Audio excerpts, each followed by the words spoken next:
ஆண்டவராகிய இயேசு கிறிஸ்துவின் நாமத்தில் உங்கள் யாவரையும் எதையும் சாதிக்கலாம் ஜெபிக்கலாம் வாங்க என்ற இந்த ஜெப நிகழ்ச்சியின் மூலம் சந்திப்பதில் மிகுந்த மகிழ்ச்சி அடைகிறேன். இன்றைக்கும் சூழ்நிலைகள் எல்லாமே உங்களுக்கு எதிராக இருக்கிறதா? உங்களுடைய பிரச்சனைகள், நெருக்கங்கள், பாடுகள், உபத்திரவங்கள் எதுவும் குறைந்த பாடு இல்லை, எல்லாமே பெருகி கொண்டே இருக்கிறதுன்னு வருத்தப்பட்டு கலங்கி கொண்டு இருக்கிறீங்களா? இன்றைக்கு ஆண்டவர் உங்களோடு கூட தான் பேசுகிறார். வேதாகமத்துல ஒரு நபரை பார்க்கிறோம். அவங்களுடைய வாழ்க்கையிலும் ஒரு சிறு பிரச்சனை வந்தப்போ அவங்க உலகத்திற்குள்ளாக போனாங்க. தன்னுடைய பிரச்சனையை தீர்த்து கொள்வதற்காக நிறைவுள்ளவளாக உலகத்திற்குள்ள போனாங்க. கர்த்தரிடமிருந்து தூரமாகி தன்னுடைய பிரச்சனையை சரி பண்றதுக்காக உலகத்திற்குள்ளாக போனாங்க. ஆனா நிறைவுள்ளவளா போனவங்க வெறுமையா திரும்பி வந்தாங்க அப்படின்னு நகோமியை குறித்து ரூத் அதிகாரத்துல பார்க்கிறோம். இன்றைக்கும் நீங்களும் உங்களுடைய சூழ்நிலைகள் எல்லாமே உங்களுக்கு எதிராக இருந்தது, பிரச்சனை ஏதோ ஒரு பிரச்சனையின் காரணமாக கர்த்தரை விட்டு தூரமாகி உலகத்திற்குள்ள போய் மூழ்கி கொண்டீங்களா?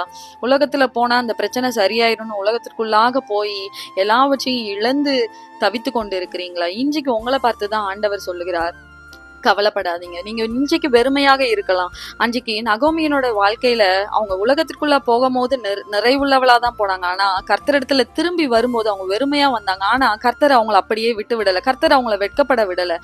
ரூத் அதிகாரம் 4வது அதிகாரத்துல கர்த்தர் நகோமிக்கு தயவு பண்ணினார் அப்படின்னு வசனம் இருக்கிறது. 1ஆம் அதிகாரத்துல வெறுமையாய் திரும்பி வந்த நகோமிக்கு கர்த்தர் 4வது அதிகாரத்துல தயவு பண்ணி மீண்டும் அவங்களை உயர்த்தி ஆசீர்வதித்தார். இன்றைக்கும் உங்களுடைய சூழ்நிலைகள் உங்களுக்கு எதிராக இருக்குதுன்னு நீங்களும் கர்த்தரை விட்டு தூரமாகி உலகத்திற்குள்ளாக போயிட்டீங்களா? சில இழப்புகளை நீங்க சந்திக்க நேரிட்டு இருக்கலாம். ஆனா கவலைப்படாதீங்க, கர்த்தர் நிச்சயமா உங்களுக்கு தயவு பாராட்டுவார். மறுபடியும் உங்களை கர்த்தர் பழைய நிலைக்கு கொண்டு வருவார். மறுபடியும் கர்த்தர் உங்களை உயர்த்துவார். நீங்க இழந்த எல்லாவற்றையும் கர்த்தர் மறுபடியும் உங்களுக்கு தந்து உங்களை ஆசீர்வதிப்பார். நீங்க தைரியமா இருங்க, கர்த்தர் மேல விசுவாசத்தோட இருங்க. இப்பொழுது என்னோட கூட இணைந்து ஜெபிங்க. கிருபையும் இரக்கமும் நிறைந்த எங்கள் அன்பின் பரிசுத்த பரலோக பிதாவே, இப்பொழுது என்னோடு கூட இணைந்து ஜெபிக்கிற உம்முடைய பிள்ளைகளுக்காக ஸ்தோத்திரம் ராஜா. ஏசப்பா, ஏதோ ஒரு சூழ்நிலையின் காரணமாக, நெருக்கத்தின் காரணமாக உம்மை விட்டு தூரமாகி போய் ஏசப்பா எல்லாவற்றையும் இழந்த நிலையில ஏசப்பா தவித்து கொண்டு இருக்கிற ஒவ்வொரு பிள்ளைகளுக்காக ஜெபிக்கிறோம் ராஜா. ஏசப்பா, அவங்களுடைய வாழ்க்கையில ஏசப்பா என்ன சூழ்நிலைகள் எதிராக இருந்தாலும் சூழ்நிலைகள் எல்லாவற்றையும் மாற்றுகிறவர் நீங்க ராஜா. ஏசப்பா, உங்க பிள்ளைங்களுக்கு நீங்க மறுபடி தயவு பண்ணுங்க ராஜா. உங்களுடைய பிள்ளைகளை ஏசப்பா உங்களிடத்தில் திரும்பி வரும்போது நீங்க மறுபடியும் நீங்க அவங்களுடைய இடத்துல, அவங்களுடைய ஸ்தானத்துல நீங்க அவங்களை உயர்த்தி ஆசீர்வதிப்பீங்க ராஜா. நீங்க நகோமியின் வாழ்க்கையை மாற்றின தேவன்.